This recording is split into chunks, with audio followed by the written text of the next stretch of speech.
Hey guys, so this video or small series that I'm making, it's mostly just going to be about me building my Eclipse. This car pretty much started front-wheel drive, so the goal is to make it all-wheel drive just using my older GSX components that I've had. A lot of people do this swap, mostly just because it's kind of hard to find an all-wheel drive car nowadays without rust. And I found this one. I got it pretty cheap and there's no rust at all. So this videos I'm going to be showing you guys is just pretty much going through the whole process how making the all-wheel drive swap. So yeah, let's just get started. So like I was saying, as you guys can see, this car doesn't have any rust. Usually they'll rust right here in the strut towers. Yeah, I got super lucky finding this. Especially here in Michigan, they're impossible to find without any rust. Other than that, my goal is to get the car painted, because the clear coat and paint is not that great. So you guys can see up here, all that, but that'll be in the future videos. Okay, so as you guys can see, here we have the front wheel drive rear subframe and the gas tank. So we have to take out the rear subframe and the gas tank so we can put the all-wheel drive gas tank and the all-wheel drive rear subframe. And to do this, all we have to do is we're gonna remove the struts. It's just 2 bolts here, 2 bolts over there. And then as you guys can see, the upper control arms, we have 2 bolts right here, 2 here, brake lines, and then we're gonna have the subframe bolts. There's gonna be 1 there and 1 over there.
Well guys, as you guys can see, we have the rear subframe out. That really wasn't that hard. It's kind of hard to see because it's pretty sunny out here.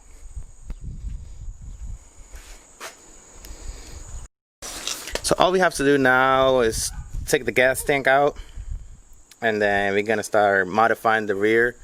We just gotta take some brackets off, like that one right there, and a few other ones, and we'll be pretty much ready to go.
And just like that, we have the gas tank out.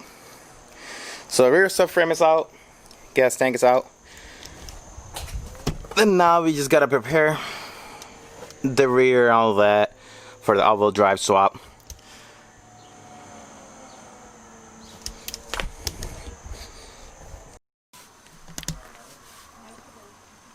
Alright, so the two brackets that you're gonna be taking off is gonna be this one right here. This is for the old gas tank, the front-wheel drive gas tank. So it's just a few spot welds, and then it's gonna be this one right there, right here. So same thing, just a few spot welds. This is what I use. Take them off if it focuses or not.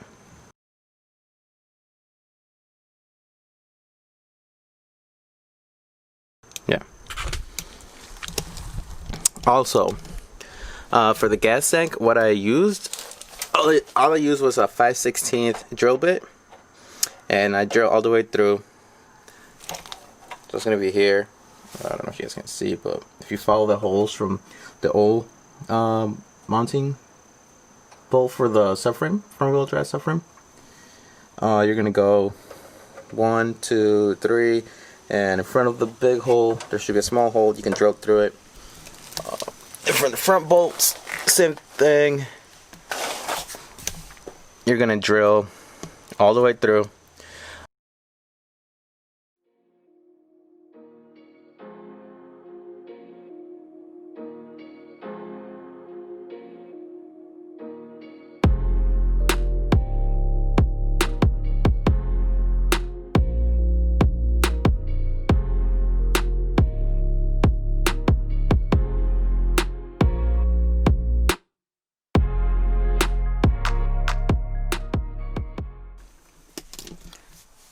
Okay, so now we're gonna be adding the second spot or hole, I guess you can say, for the second fuel sending unit.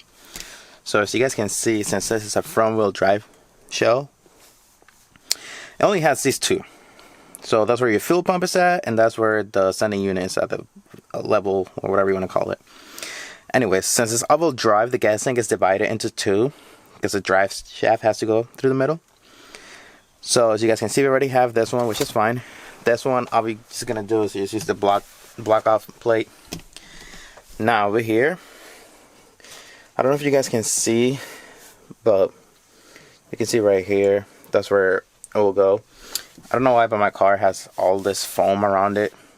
It seems like someone installed it before me, and I tried to get it off, but I don't know if you guys can see, but it's really tough to get it off. Anyways, so we're gonna be pretty much cutting around it. I'm probably just gonna make a hole around like this, and I'll just use some self tappers around. Sorry.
The other thing you're gonna have to weld is gonna be the rear drive shaft carrier, the bracket.